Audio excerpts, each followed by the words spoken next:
barnaamijka dabagalka degmooyinka waxaan isbuucan ku dul istaagi doonaa degmada Waaberi oo ka mid ah degmooyinkii ugu horeeyay ee gobolkan Banaadir.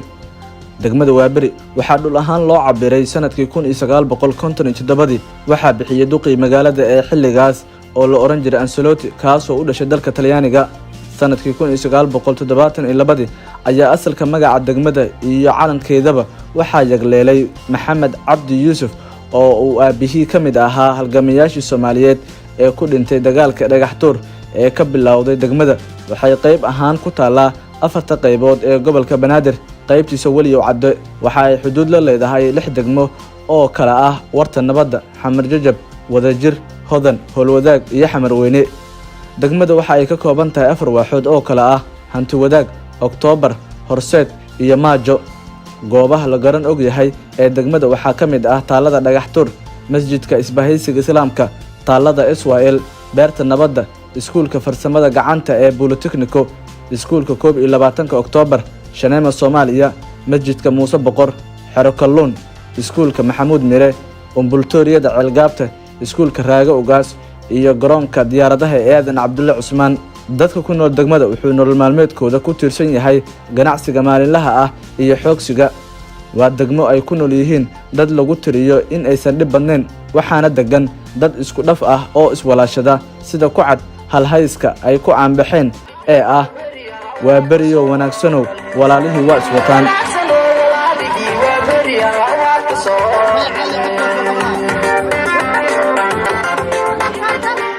degmada Waaberi waxaa deganaa mas'uuliyiin magac ku dhaxleh ummadda Soomaaliyeed oo ugu horeeyo madaxweynihii dawladii kacaanka Allah u naxariistay Maxamed Siyaad Barre oo deganaa gurigan idin muuqda ka hor inta uusan xukunka la wareegin. waxaa sidoo kale ku yaalo gurigii uu ku dhashay kuna soo barbaaray madaxweynaha Jamhuuriyadda Federaalka Soomaaliya Maxamed Cabdullaahi Farmaajo. degmada waxa ay leedahay 2 MCH, mid waxa uu ku yaalaa afaafka hore ee xarunta degmada halka midka kalena uu ku yaalo isgoyska Ceelgaabta. dabagalka oo si xirfadaysan u dhex istaagay 2 MCH ayaa ogaaday in ay shaqeeyaan labaduba dadkana loogu adeego si bilaash ah. MCH-ka Ceelgaabta ku yaala howlwadeennada ka shaqeeya waxa ay si toos ah u qaataan mushaarkooda, walow MCH-ka kale ee aan ogaanay in aysan mushaar helin 2 bil ee la soo dhaafay. gudoomiyaha degmada Waaberi waa Cabdicasiis Ismaan Jaamac, mana jirin shaqo dawlad hoose oo ka horeysay midda uu hadda u hayo oo uu soo qabtay. waxaa keensaday xildhibaan Abdi Doonyare oo ay isku heeb yihiin. gudoomiye Cabdicasiis oo ka mid ah 3 gudoomiye degmo oo dhaxal ku yimid ayaa degmada loo dhiibay 2 bishii December ee sanadkii hore 2019, waxayna magacaabistiisa timid 4 bil kadib markii uu qarax ka dhacay xarunta dawladda hoose ee Xamar uu ku dhintay gudoomiyihii hore ee degmada Allah u naxariistay Mahad Cilmi. 28 jirkan ku yimid rabitaanka odayaasha beeshiisa ayaa ka mid ah tiro gudoomiyaal degmo oo aan ku hooyan degmada ay ka taliyaan, wuxuuna ka soo kacaa degmada Warta Nabadda oo daris dhowla ah Waaberi. gudoomiye ku-xigeenka amniga iyo siyaasadda degmada waa Jamaal Cali Axmed, waxa uu degan yahay degmada Cabdicasiis ee gobolka Banaadir. xafiiskiisa degmada ayaa ah mid iska xiran, waxaana xogo lagu kalsoonaan karo ku helnay in uu u rartay gurigiisa alaabtii tiile xafiiska halkaasna ku qabto wixii shaqo ah oo loo soo waco. gudoomiye ku-xigeenka arrimaha bulshada oo loo garan og yahay Cali Jareere waxa uu gudoomiye ku-xigeenka arrimaha bulshada iyo gudoomiyaha dhalinyarada hore uga soo noqday degmada Xamar Jajab, waxa uuna degan yahay degmadii hore uu xilalka uga soo qabtay ee Xamar Jajab, taas oo ka dhigan 3 mas'uul ee ugu sareysa degmada ay ku hoydaan meel ka baxsan degmada ay maamulaan. dhammaan waaxyaha degmada ee 4 ah ayaa ku shaqeeya gudaha xarunta degmada, waxaana laga yaabaa in aad isweydiiso sababta waaxda Oktoobar oo dhawaan loo dhisay xarun cusub isla markaana xariga laga jaray ay ugu shaqeyso xarunta degmada dhexdeeda. dabagalka oo soo ogaaday sababta ayaa xaqiiq ku helay in cabsi amni darteed albaabada la isugu dhufta xarunta waaxdan Oktoobar oo loo qalabeeyay in ay ku wada shaqeeyaan waaxaha kala ah Oktoobar iyo Maajo. qaar ka mid ah laamiyada dhexmara degmada ayaa burbursan sida Via Liberia iyo Via Uganda oo ah wadada ka soo baxda isgoyska dabka ee hormarta xarunta degmada. waxaa sidoo kale dayacan oo burbur, carro tuur iyo nadaafad darro ka jirta wadada dheer ee loo yaqaano Via Moscow oo ah midda isku xirta isgoyska Afasioni iyo Ceelgaabta. qaarkiin waxaa laga yaabaa in aad isweydiisaan sababta magacan ay u baxeen wadooyinka. boondada hoos marto waa wadada ceelgaab tagaysay waxaana la wadadan biya mooska la lahaa waxa kale oo jirto wadada degmada hormarto wadadaasna waxa la lahaa biya Uganda waxaana furay alxaaji Idi Amin Dada madaxweynihii dalka Uganda waxa ku sii xigo wada kale oo Liberia biya Liberia loo wadadaasna waxa furay madaxweynihii dalka Liberia William Tolbert munaasabadaha hadda oo xilliyada sanad guurada kacaanka markii la gaaro ayaa mashaariicda badan la furi jiray madaxda ka soo qayb gasho ayaa lagu sharfi jiray inay wadooyinka ay furaan jidka dheer ee ka soo baxa isgoyska kilomitir 4 ee aada Afisyooni ilaa isgoyska Ceelgaabta oo hore looga hirgeliyay leerarka cadceedda ku shaqeeya ayaa ah mid mugdi xilliga habeenkii kadib markii cilad ku timid leerarka ku xirnaa mana helin wax dayactir ah wadada via Liberia iyo jidka dheer ee ka yimaada isgoyska dabka isla markaana hormarta xarunta degmada ma lahan wax leer ah oo waa mugdi haweenka ka shaqeeya nadaafadda degmada ee loo yaqaan malaamileeda oo aan helin xaquuqdooda ayaa degmada ka dhigtay mid uu qashinka la dagay waxaa la siiyaa kaarar lagu qaato raashin oo aan joogto ahayn waxa uu dabagalka ogaaday in qofka kaliya ee mushaar qaato ee ka mid ah haweenka ay tahay Iisha Cabdi oo ah gudoomiyaha haweenkaas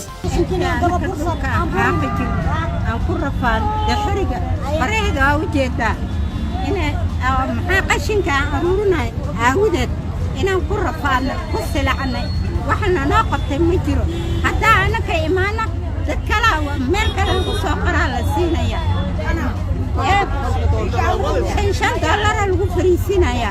$5 lagu fariisinaya anaka tagna dhagaxay uu lagu soo fikiraa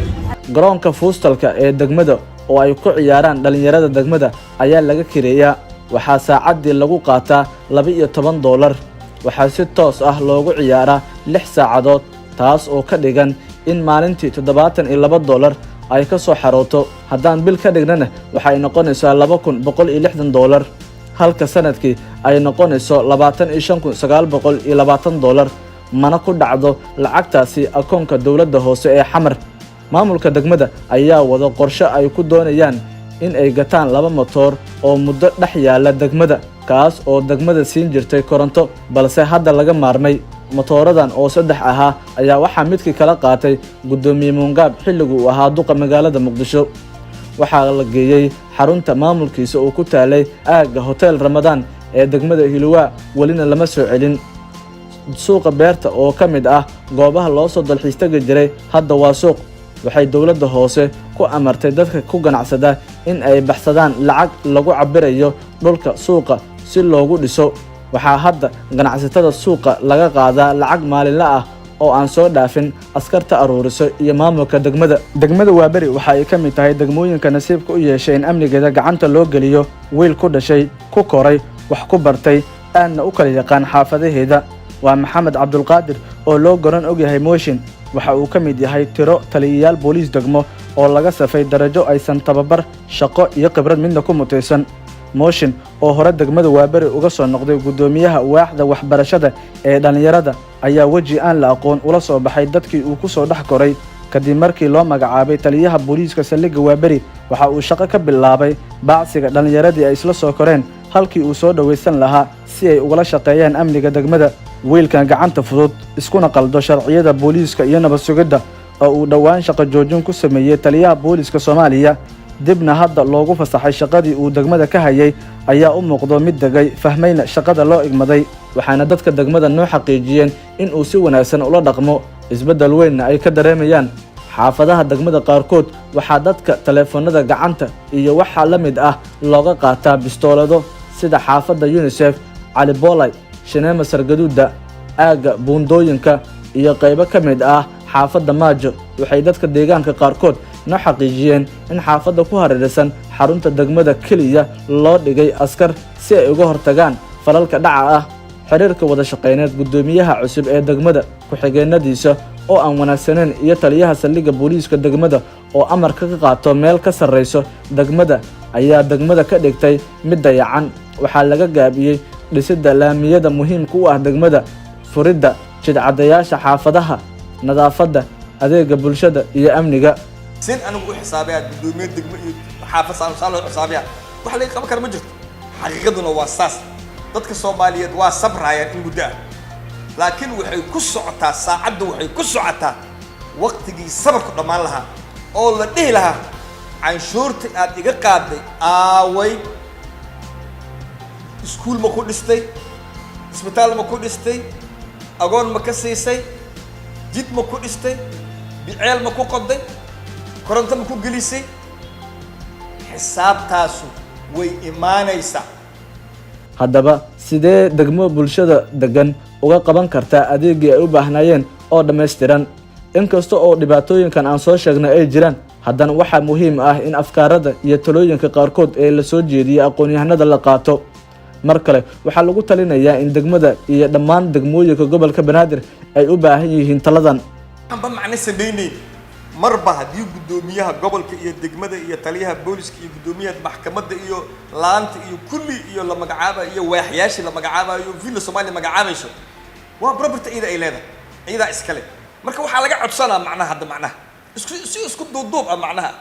tafaariiq ma ah si isku duuduub ah Muqdisho waxay rabtaa dadka degan inay helaan maamul ay doorteen madaxweynuhu intaas ku kaalmay